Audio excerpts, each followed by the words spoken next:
L'anglais, le français et le punjabi, ce sont les langues que parle le politicien canadien Jagmeet Singh.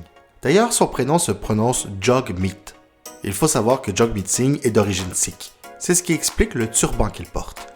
D'ailleurs, l'image qu'il projette le confronte à du racisme depuis qu'il est enfant.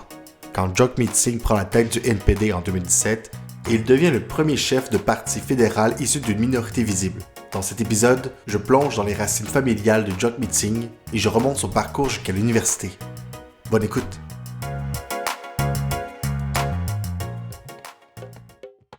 D'origine indienne, ses parents immigrent au Canada avant sa naissance. C'est d'ailleurs dans leur nouveau pays que ses parents se rencontrent. Quand elle était encore en Inde, Harmeet, la mère de Jagmeet Singh, reçoit un baccalauréat en art et un autre en enseignement. Elle émigre ensuite au Canada, mais ses diplômes ne valent rien dans son pays d'accueil. Pour ce qui est de la famille paternelle de Jagmeet Singh, soit elle cultive des terres ou elle travaille dans l'armée indienne. Pour espérer une vie meilleure, Raktarang Singh Dhaliwal, le père de Jagmeet, devient médecin. Célibataire, il cherche l'amour en publiant dans un journal. C'est quelque chose d'assez fréquent à l'époque en Inde. Il reçoit des correspondances de femmes au Royaume-Uni et aux États-Unis, mais il tombe sous le charme d'une femme au Canada, Harmeet. Celle-ci se dirige au Bureau d'immigration du Canada et remplit une demande de parrainage. Une fois au Canada, les diplômes de Raktarang ne sont pas reconnus. Il voyage donc d'une ville à l'autre du Canada pour passer l'examen devant reconnaître ses diplômes et pouvoir jouer le jeu des entrevues dans les écoles de médecine. Jagmeet Singh naît au moment où ses parents ont ce style de vie nomade, entre reconnaissance de diplôme, examen et entrevue. Ça les mène à prendre la décision d'envoyer leur bébé âgé d'à peine 1 an au Punjab pour vivre chez son grand-père quelque temps. Le Punjab est une région de l'Inde. Des 8 mois qu'il passe en Inde, Jagmeet Singh n'en garde évidemment aucun souvenir. Du côté de sa mère, elle s'en voudra toute sa vie d'avoir envoyé son fils aussi jeune, seul, au Punjab. Raktarang est finalement accepté à l'université Memorial à St. John's à Terre-Neuve. Jagmeet revient donc au Canada et rapidement la famille s'agrandit avec une fille et un garçon. La famille déménage encore quelques fois avant d'atterrir à Windsor, en Ontario. C'est là-bas que le père de famille peut pratiquer la psychiatrie. Au fil du temps, son alcoolisme prend de plus en plus de place. Mais nous y reviendrons. Enfant, Jagmeet en vient à porter le patka. Il s'agit d'un vêtement qui couvre les cheveux à la place du turban traditionnel des Sikhs, la religion d'origine de ses parents. Ce geste étonne ses parents puisqu'ils ne sont pas très pratiquants, surtout son père qui ne porte même pas de turban. Les choses finiront par changer et le paternel se tournera plus tard vers une pratique plus investie de sa religion. Mais bon, un patka est un signe religieux visible. Cela mène Jagmeet Singh à vivre beaucoup de racisme à l'école primaire. C'est l'une des raisons qui mène ses parents à l'envoyer fréquenter la Detroit Country Day School, qui, comme son nom l'indique, se situe à Détroit, aux États-Unis. Dans sa semaine, Jagmeet passe donc de longues heures en autobus. Grand lecteur et dévore des livres de fantasy. Il se découvre également une passion pour le taekwondo. Malheureusement, son hobby deviendra un enfer. Son entraîneur de taekwondo profite de l'investissement de l'enfant dans cet art martial et de sa volonté de performer pour l'agresser sexuellement à de nombreuses reprises. Ces agressions désillusionnent tranquillement l'enfant du taekwondo et Jagmeet s'adonne bientôt au football, puis tombe tranquillement dans l'univers de la lutte, une discipline qu'il pratique à l'école. Les règles de l'organisation au sein de laquelle Jagmeet pratique la lutte interdit d'avoir des cheveux et une barbe. Ça pose problème pour un adolescent qui suit la tradition sikh de ne pas couper sa chevelure ni sa pilosité.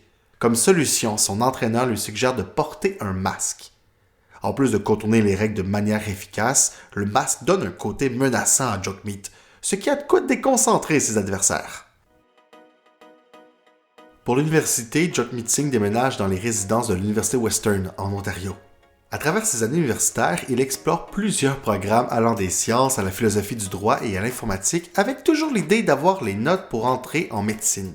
Avec un petit groupe d'étudiants, Jagmeet fonde la première association étudiante sikh de l'Université Western. Toujours durant ses années à l'université, il devient végétarien et glisse tranquillement vers le véganisme. Alors que sa sœur fréquente également l'Université Western, Jagmeet se sent responsable de son petit frère qui est toujours dans un environnement toxique avec un père alcoolique. À l'âge de 20 ans et alors qu'il n'a pas encore terminé sa deuxième année universitaire, Jagmeet Singh achète un condo pour permettre à son petit frère d'avoir une adolescence un peu plus normale. La mère de Jagmeet, ne sachant pas quoi faire par rapport à l'alcoolisme de son mari, le dénonce à l'ordre des médecins et des chirurgiens de l'Ontario. Il est donc plus surveillé que jamais. Au fil des années, Raktaran connaît plusieurs rechutes et est à un cheveu de perdre son permis de pratique. Il voit finalement son droit de pratique retiré au mois de juillet de l'an 2000.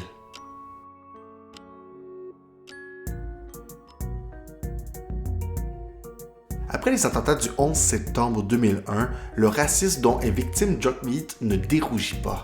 Pour certains, que les Sikhs détestent Al-Qaïda n'est pas évident à comprendre. Et pourtant, les Sikhs sont solidaires aux Américains dans cette attaque meurtrière. Pour aider à payer les factures de ses parents, Jagmeet occupe 3 emplois. Voyant que son horaire ne peut pas lui permettre d'occuper 3 emplois en plus d'aller à l'université et de s'occuper de son petit frère, il en conserve 2. La boutique de vêtements Blue Notes et un magasin de souliers Aldo. Bientôt, Aldo lui offre assez d'heures pour qu'il puisse occuper un seul emploi. Un peu plus tard, Jagmeet est engagé dans un centre d'appel pour la banque TD. À travers tout ça, Jagmeet Singh laisse tomber la médecine pour entrer en droit à l'université York. Durant ses études pour devenir avocat, voyant que sa mère est à bout de souffle et de ressources face à son mari alcoolique, Jagmeet Singh force son père à déménager chez lui un certain temps. Le père de Jagmeet quitte donc la maison familiale pour rejoindre son fils dans son condo. Après un moment, Jagmeet et sa mère en viennent à une ultime solution. Trouver au père de famille un appartement. Son père déménage donc seul, rempli de honte. Éventuellement, son père retourne vivre au Punjab quelque temps. Il en revient transformé en ayant surmonté son alcoolisme. Il finit même par retrouver son droit de pratique en psychiatrie. Son diplôme d'avocat en poche, Jagmeet Singh travaille pour 2 cabinets avant d'ouvrir son propre cabinet de droit pénal, Dhaliwal Lal. Au début des années 2010, Jagmeet Singh, encouragé par son frère, se lance en politique sur la scène provinciale ontarienne. Il sent éventuellement l'appel du fédéral quand la place de chef du nouveau Parti démocratique se libère. Jagmeet en surprend plus d'un en devenant le premier homme issu d'une minorité visible à devenir chef d'un parti au fédéral. Mais ça, c'est une autre histoire.